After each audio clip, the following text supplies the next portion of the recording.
আমরা আজকে আমাদের যে এমব্রায়োলজি কোর্স আছে এই এমব্রায়োলজি কোর্সের প্র্যাকটিক্যাল অংশ অর্থাৎ হাতে কলমে, কিন্তু বর্তমান করোনা মহামারীর কারণে আমরা হাতে কলমে আমাদের ল্যাবরেটরিতে তোমাদেরকে নিয়ে আসতে পারছি না। তারপরও ভার্চুয়ালি যতটুকু সম্ভব তোমাদের প্র্যাকটিক্যাল কোর্সের বেসিক আইডিয়া দিব, যাতে করে যে বিষয়গুলো তোমরা বুঝতে পারো, সাথে প্র্যাকটিক্যাল নোটবুকটা রেডি করে রাখতে পারো। পরবর্তীতে অনুকূল পরিবেশ পরিস্থিতি সাপেক্ষে আমরা এর মধ্যে যতগুলি ল্যাবরেটরিতে কাজ করানো সম্ভব বা দেখানো সম্ভব দেখানোর চেষ্টা করব। আমি আছি তোমাদের সাথে এই কোর্সটা মানে প্র্যাকটিক্যালটা নেওয়ার জন্য।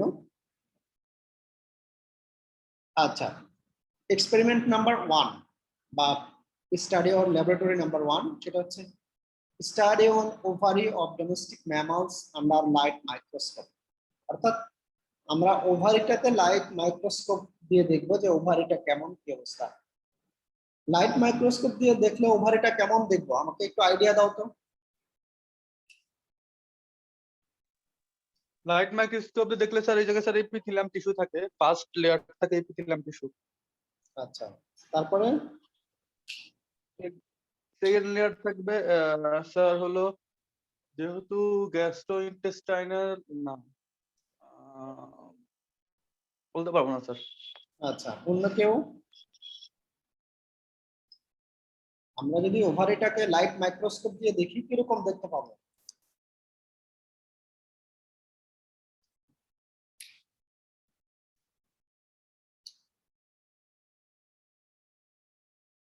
এই কি ব্যাপার, হিস্টোলজি কোর্স অলরেডি শেষ। সাগর, বলতে হবে, বলো। লাইট মাইক্রোস্কোপ দিয়ে দেখলে আমরা ওভারিটাকে কেমন দেখতে পারবো?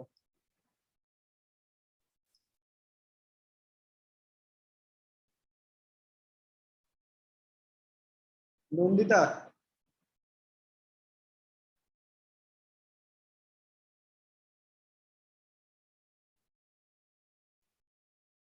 নন্দিতা শুনতে পাচ্ছ?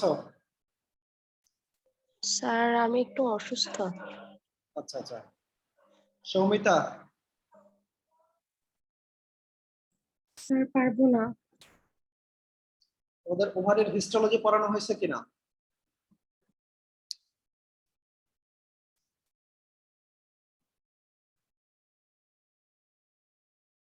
ওভারের হিস্টোলজি তোমাদেরকে পড়ানো হয়েছে কিনা?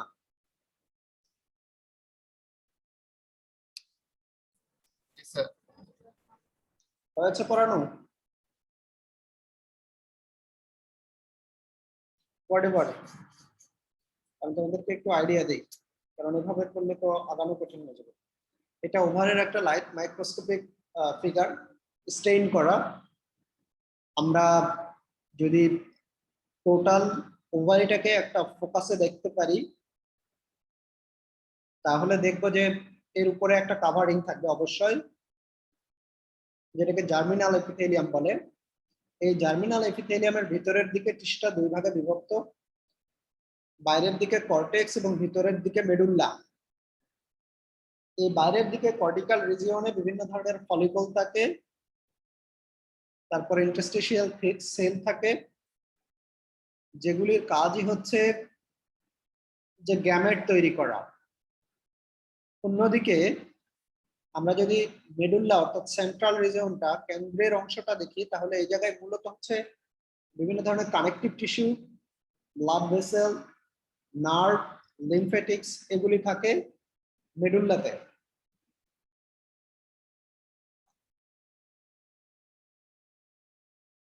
আমরা যদি হর্সের ওভারি দেখি সেক্ষেত্রে কিঞ্চিত আলাদা, সেটা হচ্ছে যে ফলিকুলার ডেভেলপমেন্টটা হয় মেডুল্লাতে অর্থাৎ সেন্ট্রাল রিজিয়নে। এই জন্য যাতে ফলিকলটা ডেভেলপ করার পরে বের হতে পারে, এই জন্য এখানে একটা ডিপ্রেশন থাকে, একটা ভাঁজ থাকে, খাঁজ থাকে, যেটাকে ওভারিয়ান ফোসা বা ফলিকুলার ফোসা বলা হয়। এই যে বাম পাশের ছবিটাতে মাউস পয়েন্টারের মাথায়, এটা হচ্ছে ওভারিয়ান ফোসা।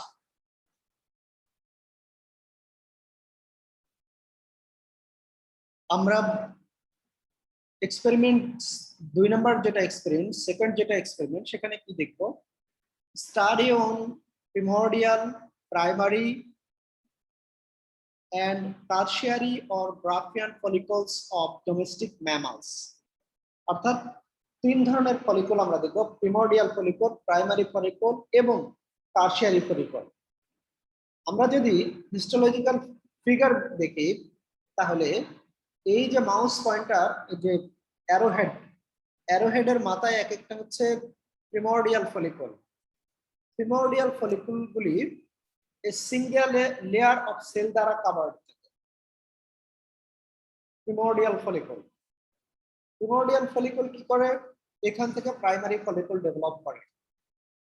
এই যে single layer of flattened cell থাকে, ইনিশিয়ালি চারটা চারটা সেল থাকে, কিন্তু ধীরে ধীরে এটা কিউবয়েডাল হয়, মাল্টি লেয়ার্ড হয়। 2 নম্বর ছবিটা হচ্ছে প্রাইমারি ফলিকল।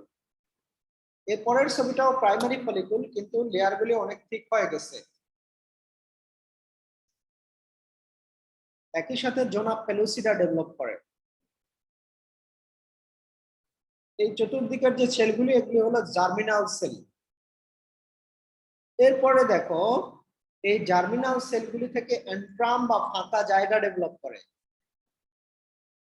ফাইনালি এটা হচ্ছে একটা tertiary or Graafian follicle.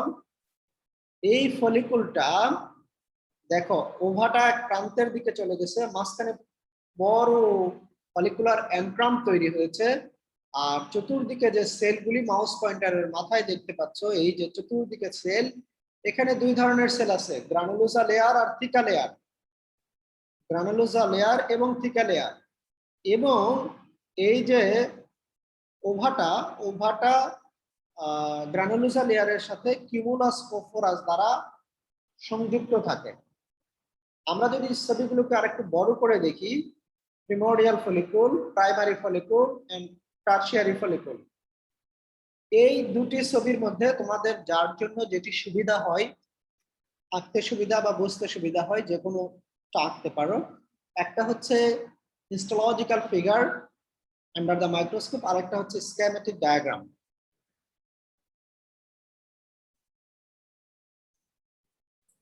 Sir secondary follicle থাকবে না? সেকেন্ডারি ফলিকল অবশ্যই থাকবে, কিন্তু আমাদের যে স্টাডি বা আমাদের যে কোর্স সিলেবাস, সেখানে সেকেন্ডারি ফলিকলটা লেখা হয় না, এই জন্য আমি ওভাবে উল্লেখ করি না। কিন্তু অন্যভাবে যদি আবার চিন্তা করি যে প্রাইমারি ফলিকলটা যখন একটু ডেভেলপ করে, মাল্টি লেয়ার কভার্ড হয়ে যায় গ্রানুলোসা লেয়ারে, সেটাই অ্যাডভান্সড স্টেজে গিয়ে সেকেন্ডারি ফলিকল হয়। আসলে পার্থক্য হচ্ছে জাস্ট একটা কন্টিনিউয়াস ডেভেলপমেন্ট। অর্থাৎ তিনটাকে যদি আইডেন্টিফাই করো, প্রিমোরডিয়াল, প্রাইমারি এন্ড টারশিয়ারি, তাহলে মাঝে কি হচ্ছে এটা বোঝা যাবে। হতেও পারে এ কারণে সেকেন্ডারি ফলিকলকে আলাদা করে উল্লেখ করা হয়। এরপরে 3 নাম্বার যে ল্যাবরেটরি ওয়ার্ক আছে, সেটা হচ্ছে study on corpus luteum of domestic mammals. First, corpus luteum সম্পর্কে কার আইডিয়া আছে?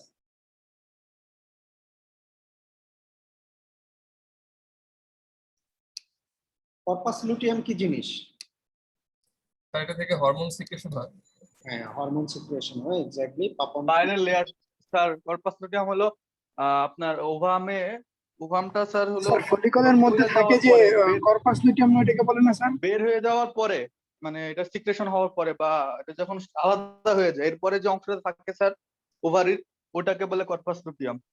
হ্যাঁ, রিয়াদ আরেকবার বলো।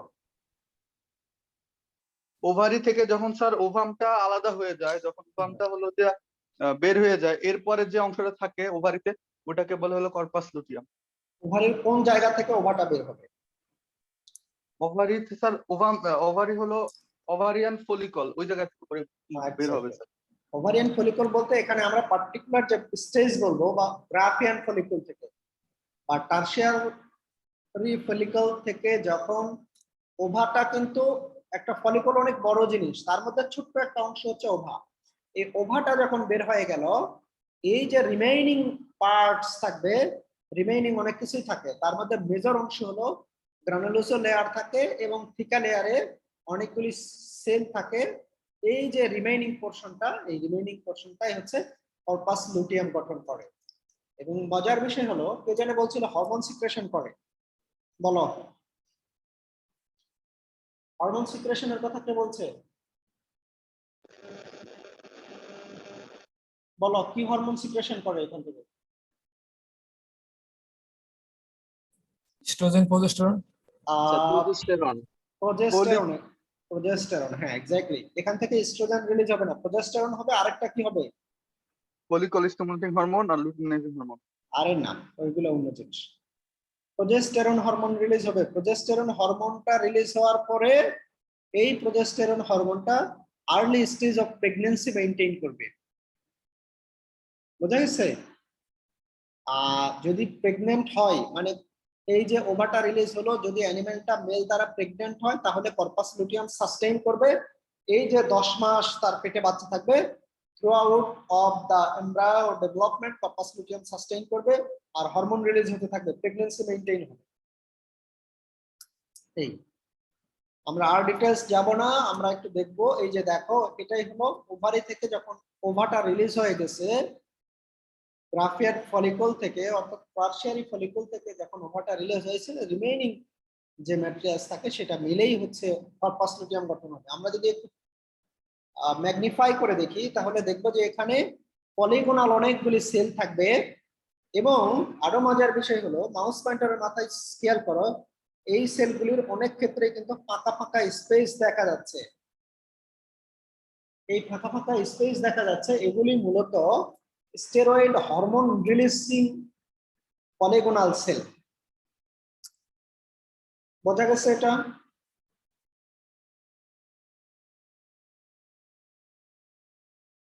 সুরাইয়া ইসলাম, একবার সুরাইয়া জি স্যার। বোঝা যাচ্ছে? জি স্যার। আচ্ছা, আমরা পরবর্তী এক্সপেরিমেন্ট কি আছে, অবশ্যই এটা ল্যাবরেটরি 3-এরই সেকেন্ড পার্ট, দুইটা অংশ আছে এখানে। Study of or study on uterine tube and uterus of domestic mammals। এটা হচ্ছে ইউটেরাইন টিউব, এটা কিন্তু ইউটেরাইন টিউব একটা অংশ। দেখো এই যে মাঝখানের এই যে ছোট্ট অংশটা, এটা হচ্ছে ইউটেরাইন টিউব। আর পাশে এই যে স্ট্রাকচার গুলি, এটা হচ্ছে কিছু আছে মেজোভারিয়াম, কিছু আছে ওভারির অংশ, কারণ ওভারির পাশেই থাকে ইউটেরাইন টিউব। এবং মজার হচ্ছে এই যে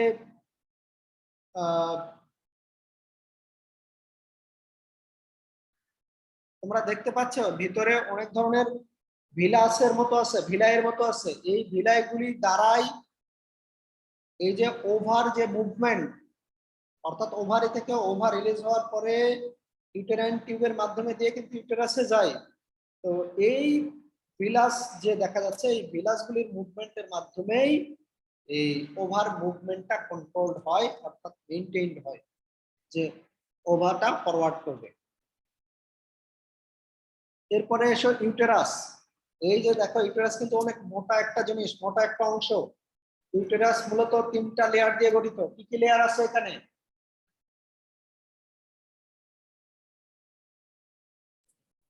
এন্ডোমেট্রিয়াম, মায়োমেট্রিয়াম। হ্যাঁ, মাইমেট্রিয়াম আর পেরিমেট্রিয়াম। Perimetrium, exactly. সম্রাট এবং সুরাইয়া ভালো বলেছে। এন্ডোমেট্রিয়াম, মায়োমেট্রিয়াম এবং পেরিমেট্রিয়াম। এই যে দেখো এটার ভিতরের দিকে যে অংশটা, এটা হচ্ছে মূলত লুমেন, ফাঁকা অংশ। মাউস পয়েন্টারের মাথা এটা হলো ফাঁকা অংশ। এরপরে হচ্ছে আছে এন্ডোমেট্রিয়াম, এবং এন্ডোমেট্রিয়ামে কিন্তু অনেক গ্ল্যান্ড থাকে, অনেক গ্ল্যান্ড। এই গ্ল্যান্ডগুলি আবার তোমাদেরকে যখন সেকেন্ড চ্যাপ্টার পড়াচ্ছিলাম গ্যামেটোজেনেসিস, তখন বলেছিলাম এই এন্ডোমেট্রিয়ামটা স্ট্রাস সাইকেলের যে বিভিন্ন স্টেজ আছে, যেমন প্রোস্ট্রাস, স্ট্রাস, মিডস্ট্রাস, ডাইস্ট্রাস, এই স্ট্রাস সাইকেলের বিভিন্ন স্টেজ অনুসারে এই গ্ল্যান্ডুলার ডেভেলপমেন্ট কিন্তু অনেক পার্থক্য হয়। এটা হলো এন্ডোমেট্রিয়াম লেয়ার ভিতরের দিকে। মাঝের দিকে আছে মায়োমেট্রিয়াম। মায়োমেট্রিয়াম অনেক মোটা একটা লেয়ার। মায়োমেট্রিয়ামে হিউজ অ্যামাউন্ট অফ মাসল থাকে। আর বাইরের দিকে খুব পাতলা একটা আবরণ থাকে, এটা হচ্ছে পেরিমেট্রিয়াম। কি লেয়ার বলেছি? পেরিমেট্রিয়াম। পেরিমেট্রিয়াম। এই বেসিক জিনিসগুলি কমপক্ষে অবশ্যই তোমাদের মনে রাখতে হবে। আমি জানি সবার ডেপথ অফ নলেজ একরকম হবে না, কিন্তু বেসিকটা যেন কেউই মিস না করে, এটা কখনো উচিত হবে না। তুমি এই ভেটেরিনারি বা লাইভস্টক প্রফেশনে থাকো আর না থাকো, কিন্তু এন্ডোমেট্রিয়াম বা পেরিমেট্রিয়াম বা ইউটেরাসে কি থাকে, ইউটেরাস কি দিয়ে গঠিত, একটা বাচ্চা কিভাবে গর্ভধারণ হয় একটা মায়ের পেটে, এই বেসিক জিনিসগুলি তোমার জানা থাকতে লাগবে ভাই। কারণ তুমি বায়োলজিক্যাল সায়েন্স করছো, এটা তোমার একটা অ্যাসেট, তুমি যে প্রফেশনেই যাও না কেন। আমরা 3 নাম্বার এক্সপেরিমেন্ট শেষ করলাম। এরপরে 4র্থ নাম্বার যে এক্সপেরিমেন্ট আছে সেটা কি নিয়ে আমরা দেখি একটু। সেটা হচ্ছে study on male and female gamete under light microscope. Male এবং ফিমেল গ্যামেট কি বলো? তোমরা এগুলি পারবে, এগুলোর অনেক জিনিসই তোমাদের জানা, বেসিক জিনিস। আমি গতকাল একটু লিখেছিলাম একটু, বলো। ডিম্বাণু, হ্যাঁ বলো বলো, বলছিলে বলো। শুক্রাণু ডিম্বাণু, শুক্রাণু ডিম্বাণু, হ্যাঁ। অর্থাৎ স্পার্ম এবং ওভা। স্পার্ম এবং ওভা আমরা আসলে লাইট মাইক্রোস্কোপে খুব ভালো যে দেখতে পারি তা না, কিন্তু আমাদের যেহেতু ল্যাবরেটরি লিমিটেশন আছে, এই জন্য আমরা প্রায় সবগুলিতে লাইট মাইক্রোস্কোপ ইয়ে করে দিয়েছি। উম্মে খাদিজা, উম্মে খাদিজা আছে?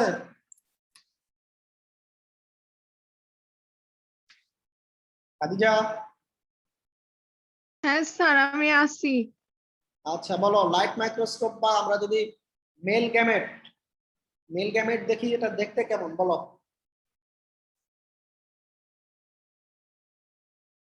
তোমার ভাষায় বলো, মেল গ্যামেটটা কেমন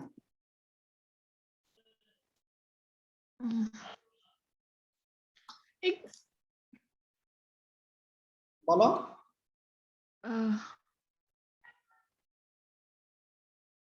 আরে কমপক্ষে তো এটা বলতে পারো যে লম্বা,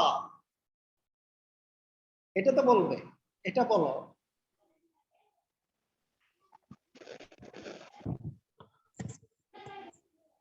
এর কি কি অংশ থাকে সেটা বলো।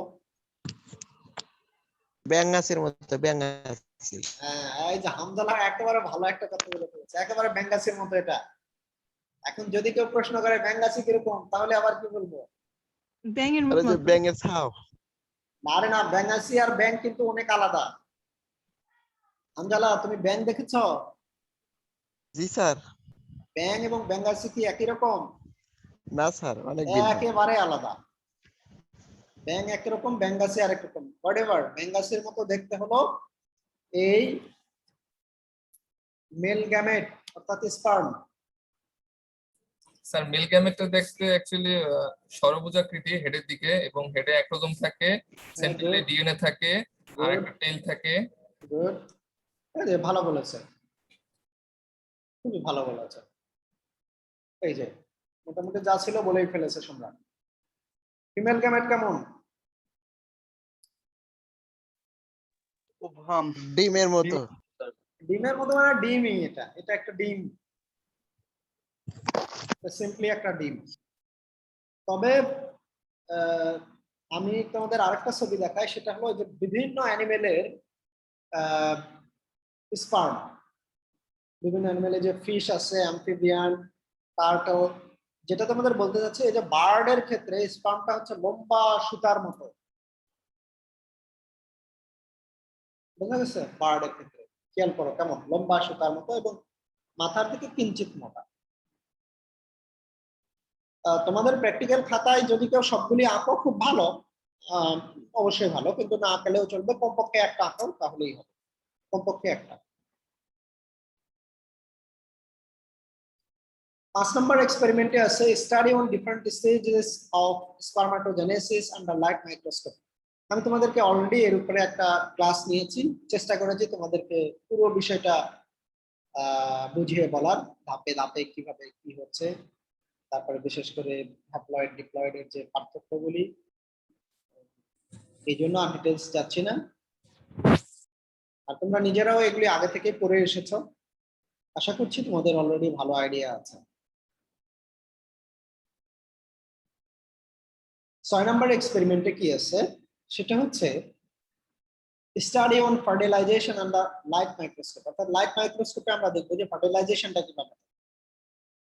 ফার্টিলাইজেশন খুব ইন্টারেস্টিং একটা জিনিস। অর্থাৎ এই যে বললাম, ওভারি থেকে ওভারটা রিলিজ হইলো ইনফান্ডিবুলাম দিয়ে, সরি ইনফ্রান্ডিবুলাম দিয়ে এম্পুলা এবং ইসমাস হয়ে ইউটেরাসে ঢুকে যাবে। ইউটেরাসে ঢুকে গেলে এই ইউটেরাসেই মূলত হবে ইউটেরাসের হর্নে কিন্তু মূলত ফার্টিলাইজেশনটা হয়। ঠিক আছে, ইউটেরাইন হর্নে। তো এই যে বিভিন্ন ধরনের কি বলবো, এখানে প্রথমে কি রিলিজ হয় সম্রাট? জি স্যার। যখন ফার্টিলাইজেশন হবে কি কি রিলিজ হয়? স্যার এখানে স্পার্ম হ্যাঁ, মানে মেল গ্যামেট হ্যাঁ। And female gamete ovum release হবে। না, ওভার রিলিজ হবে, ওভার তো রিলিজ হবে না। এনজাইম নন্দিতা বলো স্যার এনজাইম রিলিজ হবে কি এনজাইম সেটা? স্যার ওটা হচ্ছে হায়ালুরোনিডেজ এনজাইম আয়োলিনিডেজ এনজাইম রিলিজ হয় কি হবে? স্যার প্রথমে এই- পেনিট্রেশন হবে, পেনিট্রেশন। স্যার ডিম বানুর কাছে শুক্রাণুগুলোকে নিতে সাহায্য করবে। হ্যাঁ, এই যে লেয়ার আছে, এই যে লেয়ার আছে, জোনা পেলুসিডা লেয়ার, জোনা পেলুসিডা লেয়ার যেটা প্রাইমারি ওসাইটের মধ্যে ডেভেলপ করেছিল, এই জোনা পেলুসিডা লেয়ার থাকে। অন্যান্য সি অ্যানিমেল বা সি আর্চেনের ক্ষেত্রে জেলি লেয়ার থাকে। তো এই যে জোনা পেলুসিডা লেয়ারটাকে সে ডিসলভ করে দিবে।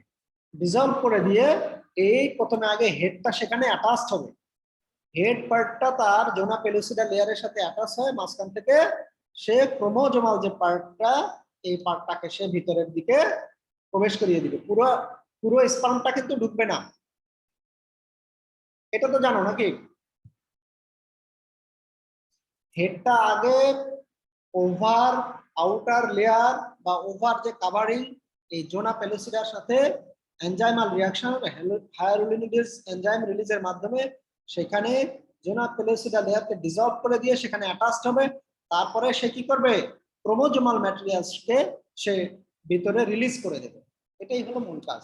এই যে উপরে দেখো একটু ছবির সাথে দেওয়ার চেষ্টা করেছি, হ্যাপ্লয়েড ওসাইট নিউক্লিয়াস যেটাকে প্রো নিউক্লিয়াস বলা হচ্ছে, হ্যাপ্লয়েড স্পারমাটোসাইট নিউক্লিয়াস যেটাকে প্রো নিউক্লিয়াস, এই দুটো ভিন্ন নিউক্লিয়াস সেখানে রিলিজ হবে।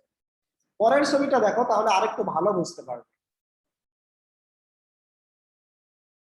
এই যে এই ছবিটাতে আরো ভালো করে দেওয়া আছে এবং সংক্ষেপে লেখা আছে, এই রিলিজ হওয়ার পরে এই ম্যাটেরিয়ালস গুলি ধীরে ধীরে ইউনাইটেড হয়ে যাবে, অর্থাৎ কম্বাইন্ড হবে, যেটাকে আমরা কি বলছি? এই প্রসেসটা কি? ফার্টিলাইজেশন। ফার্টিলাইজেশন বাংলায় কি বলে? নিষেক। নিষেক।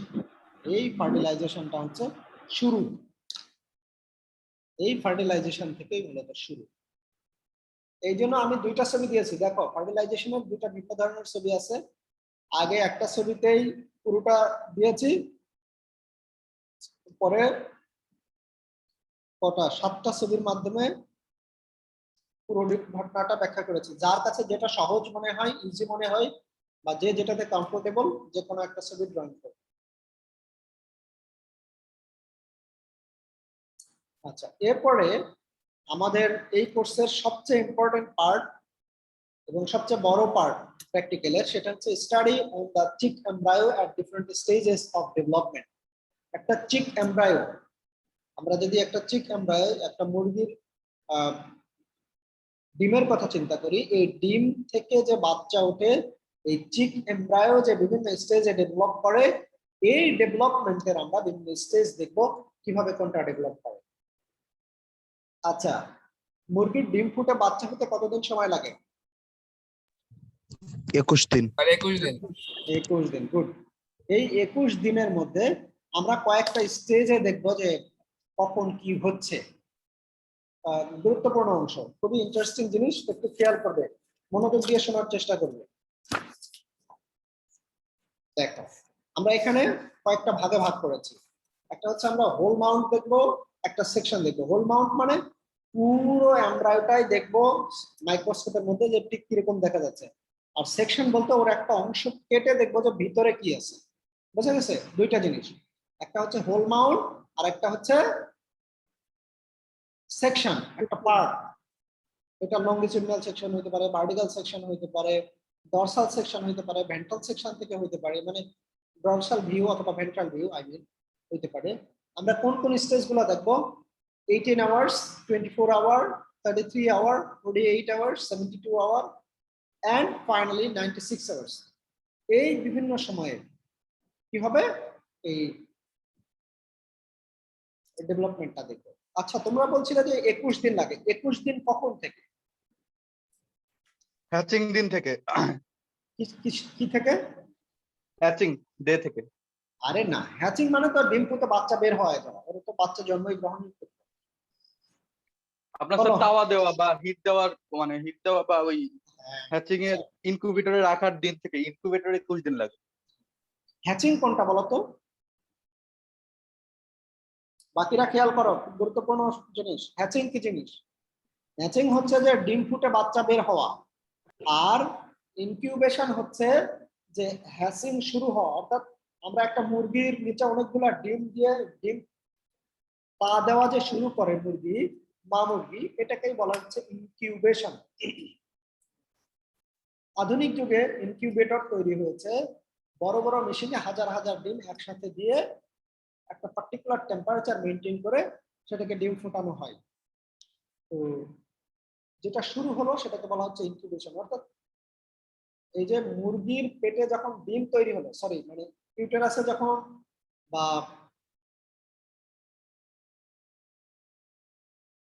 জেনিটাল ট্রাক্টে যখন ডিম তৈরি হবে, ওভারিতে যখন এগ তৈরি হচ্ছে, তার আগেই কিন্তু এই জেনিটাল ট্রাক্টে কিন্তু ডিমটা ফার্টিলাইজেশন হচ্ছে। বার্ডের ক্ষেত্রে বিষয়টা কিন্তু একটু আলাদা। দেখো, আমরা অন্যান্য অ্যানিমেলের ক্ষেত্রে কখন থেকে গণনা শুরু হয়? যখন থেকে ফার্টিলাইজেশন হবে তখন থেকে কিন্তু গণনা শুরু হলো। কিন্তু বার্ডের ক্ষেত্রে দেখো, ফার্টিলাইজেশন অনেক আগে হয়েছে। যতক্ষণ না তার ইনকিউবেশন শুরু হয়েছে ততক্ষণ পর্যন্ত তার ফার্দার গ্রোথ হবে না, অর্থাৎ এমব্রায়োর গ্রোথটা আর হবে না। ইন্টারেস্টিং জিনিস, খেয়াল করে দেখুন। তো এরপরে ফার্টিলাইজেশন হয়েছে জেনিটাল ট্রাক্টে, ওভাটা থাকা অবস্থায় কোনো একটা কক দ্বারা, অর্থাৎ একটা মোরগ দ্বারা সেটা ফার্টিলাইজ হয়েছে। তো হওয়ার পরে এখন কি হবে? সেইটা যখন ইনকিউবেশনে দেব অথবা মুরগির নিচে তা দেওয়া শুরু করব, তখন সেই এমব্রায়োটা বা ফার্টিলাইজড ওভাটা ধীরে ধীরে ডেভেলপ করতে শুরু করবে। তো ইনকিউবেশনের শুরুর সময় থেকে 18 ঘন্টা, 24 ঘন্টা, 33 ঘন্টা, 48 ঘন্টা, 72 ঘন্টা এবং 96 ঘন্টার সময়ে এবং সেকশনটা আমরা দেখি। আমরা যদি একেবারে প্রথমটা দেখি 18 ঘন্টা, 18 ঘন্টাতে কি দেখব? এখানে নটোকর্ড তৈরি হবে, একদম হালকা নটোকর্ড বোঝা যাবে, হালকা, খুবই হালকা, কিন্তু এটা স্পষ্ট না। যে জিনিসটি বোঝা যাবে সেটা হলো হেনসেন্স নড এবং প্রিমিটিভ স্ট্রিক। হেনসেন্স নোডের কর্ডালি হচ্ছে প্রিমিটিভ স্ট্রিক তৈরি হবে। আমরা যদি কোনো একটা সেকশন দেখি, আমরা কি দেখবো? ওই যে বলছিলাম প্রিমিটিভ স্ট্রিক অথবা নিউরাল গ্রুপটা বোঝা যায়। এখানে নিউরাল গ্রুপ, তোমরা যে কোনো একটা ছবি এখান থেকে আঁকতে পারো। এই একটা ছবি, অর্থাৎ এই বাম পাশের ছবিটা এবং ডান পাশ থেকে একটা ছবি, এই দুটা ছবি আঁকবে 18 আওয়ার্স অফ ডেভেলপমেন্টের জন্য।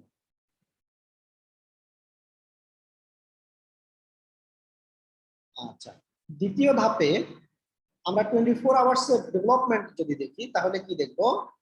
যে এর ব্রেইনটা ধীরে ধীরে ডেভেলপ হওয়া শুরু হবে। চিক এমব্রায়োতে ব্রেইন খুবই হালকা করে ডেভেলপ করবে ধীরে ধীরে। আর মেজর যেটা ইস্যু সেটা হচ্ছে 4 পেয়ার্স অফ সোমাইট তৈরি হবে। এই যে মাঝের দিকে ডটেড যে অংশ, 4 পেয়ার অফ সোমাইট তৈরি হবে। কি এটাই হলো 24 আওয়ার্স অফ ডেভেলপমেন্টের মেজর আইডেন্টিফাইং পয়েন্ট। উপরের ছবিটা তোমরা আঁকতে পারো, এখানে কিন্তু নটোকর্ডটা খুব স্পষ্ট বোঝা যাবে এবং ওই যে নিউরাল গ্রুপটা মোটামুটি ধীরে ধীরে নিউরাল ফোল্ড হয়ে যাবে। এরপরে এসো 33 ঘন্টায় এখানে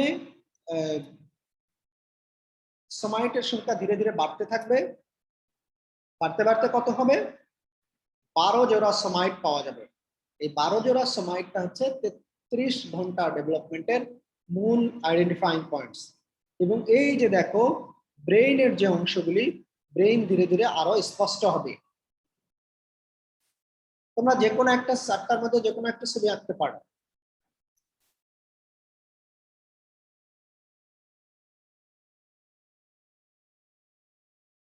এরপরে 48 ঘন্টাতে কি হবে? 48 ঘন্টাতে এই সোমাইটের সংখ্যা আরো বাড়তে থাকবে, বাড়তে বাড়তে 48 ঘন্টাতে প্রায় 24 থেকে 26 বা 28টা সোমাইট তৈরি হবে। সরি, 28 বা 26 জোড়া জোড়া সোমাইট তৈরি হবে। এর মধ্যে এই যে ব্রেনের যে ফোর ব্রেন বা প্রোজেনসেফালন, মেটেনসেফালন, এই জিনিসগুলা মোটামুটি স্পষ্ট বোঝা যাবে। এই যে ক্রস সেকশনটা ডান পাশে, এই ক্রস সেকশনটা কিন্তু মূলত হলো হেড রিজিয়নের একটা ক্রস সেকশন। এই জন্য এই যে ব্রেইনের অংশগুলো বোঝা যাচ্ছে, অর্থাৎ ভেন্ট্রিকল গুলা কিছুটা বোঝা যাচ্ছে।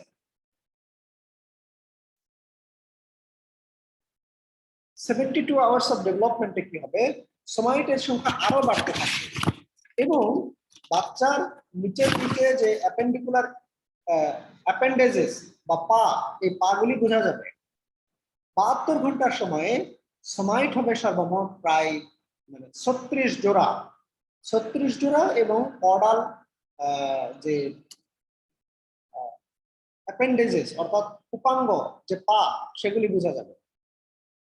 এটা হচ্ছে একটা হেড রিজিয়নের সেকশন যেখানে ব্রেইনের পার্টগুলি আরো ডেভেলপ করেছে। ফাইনালি আমরা কি দেখবো? ফাইনালি হবে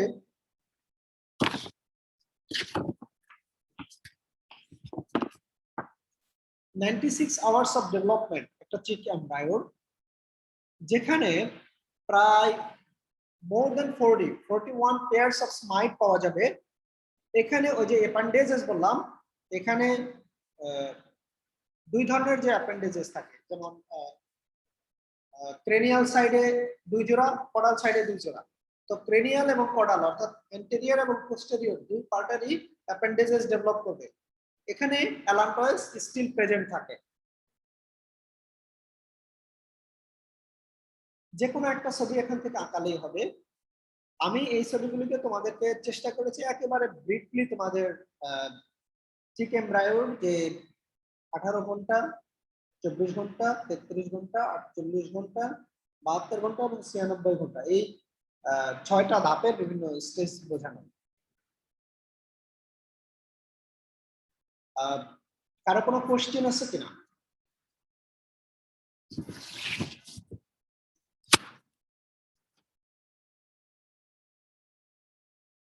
কোনো কোশ্চেন?